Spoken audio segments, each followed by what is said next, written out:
I'm Alin Kundic. I'm playing the clarinet.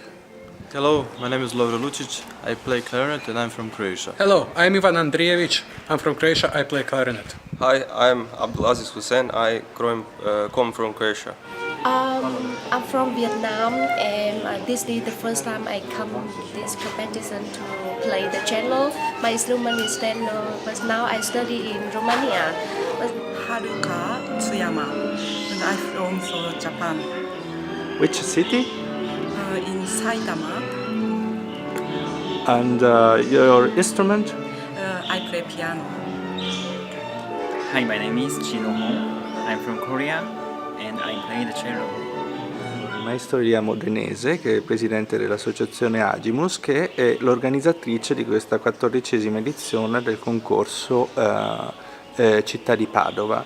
Quali sono i numeri, le caratteristiche di questo concorso? Vedo concorrenti da tutto il mondo, è così?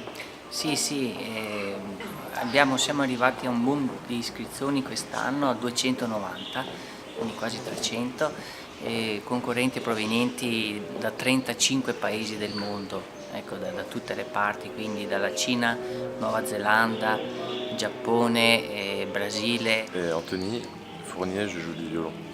Je m'appelle Janssen Riese, je viens de Vers-Lausanne en Suisse. On va jouer la sonate de Strauss pour violon et piano. Lucia Briganti di Anzio vicino Roma. Irene Ortega di Murcia, Spagna. Abbiamo suonato 3 pezzi della suite, la Kleine Suite di Busoni e 2 pezzi asturiana andalusa dalla suite spagnola di Joaquin Nin. Come pensate che sia andata la prova? Bene.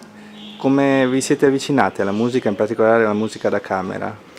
Allora, io ho avvicinato alla musica perché mia madre suonava il pianoforte in casa, quindi dall'età di 5-6 anni ho cominciato a studiare il pianoforte. Bueno, yo comencé también como ella. Mi padre me inició con el piano cuando tenía 5 años y luego cuando hice la prueba de acceso al conservatorio elegí el violonchelo y nada, y hasta aquí me ha traído. Y bueno, la música de cámara per me è lo massimo della musica classica. Questo concorso ormai così a livello internazionale così si è fatto il nome proprio di un concorso molto serio in cui vengono selezionati proprio i migliori talenti. E quindi da questo punto di vista abbiamo maturato in questi anni una buona esperienza anche per poterli così giudicare in maniera molto oggettiva e trasparente.